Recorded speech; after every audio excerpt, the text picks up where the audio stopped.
नमस्कार, मैं हूँ राजेश श्रीवास्तव। आज अयोध्या एक बार फिर से जगमग हो गई है। ऐसा लग रहा है कि यहाँ पर सारे देवी देवता उमड़ पड़े हैं। आज मौका है अयोध्या में रामलला मंदिर में के दूसरे तल पर, जहाँ पर राजा राम का दरबार की प्राण प्रतिष्ठा हो रही है। एक बार इससे पहले 22 जनवरी 2024 का मौका था, जब यहाँ पर प्रधानमंत्री नरेंद्र मोदी ने रामलला के भव्य मंदिर का लोकार्पण किया था और उस समय सारी मूर्तियों का स्थापित की गई थी, जहां राम को बाल जीवन के रूप में दिखाया गया था, राम की बाल अवस्था को दिखाया गया था। और आज ये मौका आया है जब राम की राजा दरबार के राजा के रूप में उनके राजा दरबार की प्रतिष्ठा हुई है। यहाँ राम दरबार की प्रतिष्ठा हुई है।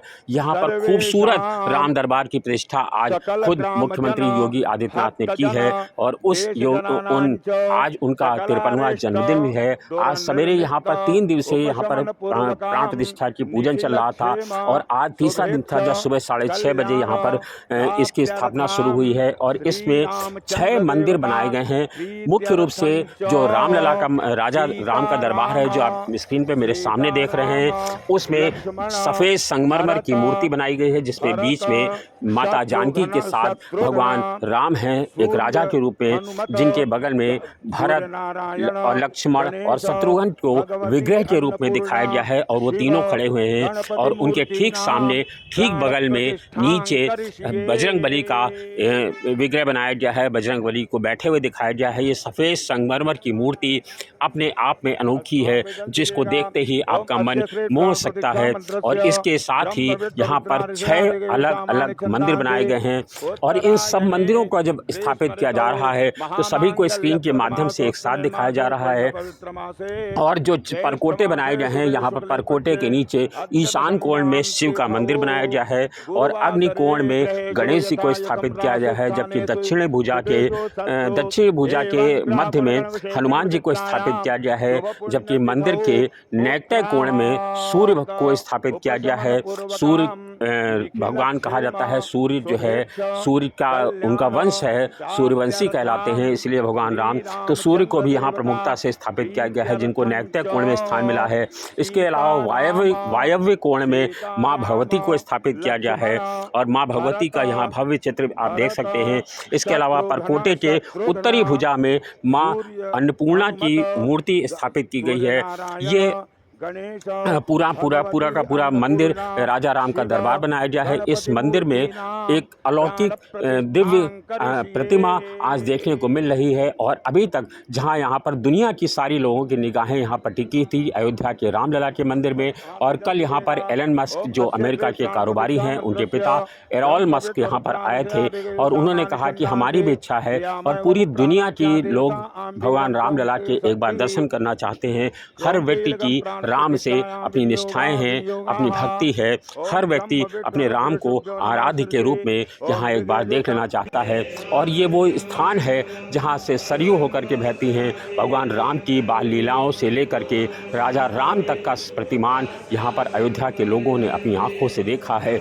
और आज जब ये स्थापित हो रही है अयोध्या फिर से, कि अयोध्या के में भव्य रामलला का मंदिर 500 वर्षों से जिसकी प्रतीक्षा हो रही थी, और ये प्रतीक्षा लोगों को तभी खत्म होती दिखाई पड़ रही थी जब 22 जनवरी 2024 को प्रधानमंत्री नरेंद्र मोदी ने इस राम मंदिर का लोकार्पण किया था। और एक ही साल के बाद तमाम सारी चर्चाएं हो रही थी, विपक्ष सवाल उठा रहा था कि अधूरे मंदिर का शिलान्यास कर दिया गया है, अधूरे मंदिर को बना दिया गया है।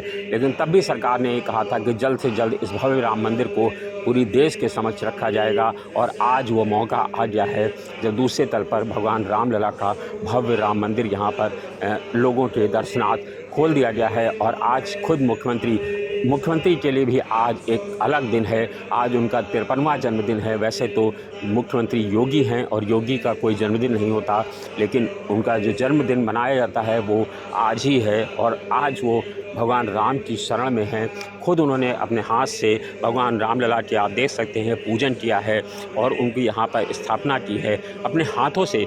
मुख्यमंत्री के लिए भी ये एक खास दिन है, क्योंकि मुख्यमंत्री की सरकार के लिए ये उपलब्धियों भरा वर्ष है, जब रामलला की इतने सालों से लड़ाई चल रही थी और पता नहीं कितने लोगों ने अपने प्राणों की आहुति दे दी कि यहाँ पर रामलला का मंदिर भव्य स्थापित हो जाए। तो मुख्यमंत्री योगी आदित्यनाथ के कार्यकाल में ही वो हो पाया है।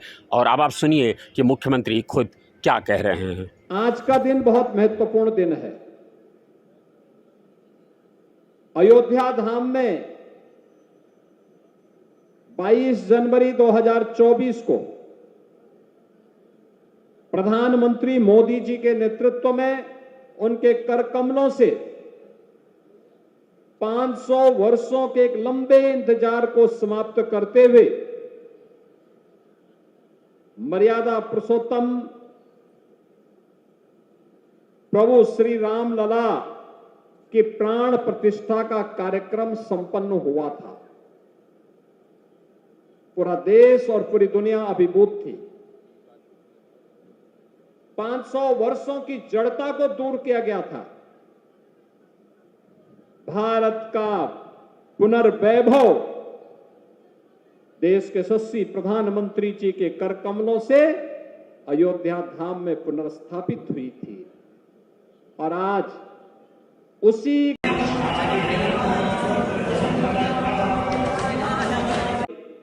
श्री राम जन्मभूमि अयोध्या धाम में भव्य राम दरबार की प्राण प्रतिष्ठा का कार्यक्रम संपन्न हुआ है। मैं इस अवसर पर अयोध्या वासियों को, प्रदेशवासियों को और देश और दुनिया में निवास करने वाले सभी सनातन धर्मावलंबियों को इस अवसर पर हृदय से बधाई देता हूं और श्री राम जन्मभूमि मंदिर ट्रस्ट से जुड़े हुए सभी पदाधिकारियों का हृदय से अभिनंदन करते हुए आदरणीय प्रधानमंत्री जी के प्रति आभार व्यक्त करता हूं। बहनों और भाइयों, आज गंगा दशहरे का भी पावन अवसर है।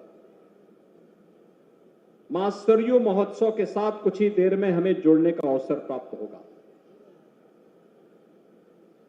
याद करिए, मां सरयू से भगवान श्री राम का जो संवाद और संबंध रहा है वह हर व्यक्ति जानता है। अयोध्या का संबोधन भी, अयोध्या की पहचान भी उन्होंने मां सरयू से ही की। हजारों वर्षों की एक विरासत के रूप में, देव नदी के रूप में, साक्षात देव नदी के रूप में हमें मां सरयू के दर्शन इस पावन धाम में करने को मिलते हैं। और उस महोत्सव के साथ, गंगा दशहरे के इस आयोजन के साथ हमें आज जुड़ने का अवसर प्राप्त हो रहा है। इस अवसर पर सरयू महोत्सव की भी आप सभी को मैं हृदय से बधाई देता हूं। गंगा दशहरा की भी आप सबके प्रति हृदय से बधाई और आप सबके प्रति अपनी शुभकामनाएं देता हूं।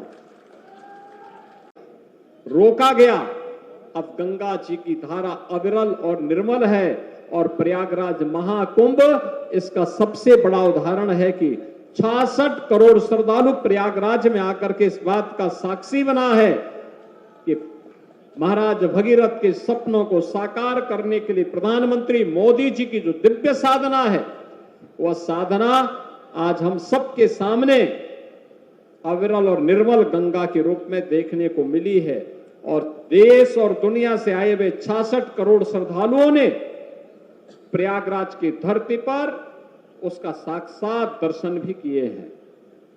बहनों और भाइयों, एक पेड़ मां के नाम क्लाइमेट चेंज की समस्या का समाधान करने के लिए, बदलते हुए मौसम की करवटों को नियंत्रित करने के लिए, इस सृष्टि की रक्षा करने के लिए, पर्यावरण के बचाव के लिए पेड़ों का क्या महत्व हो सकता है। पर्यावरण को बचाने के लिए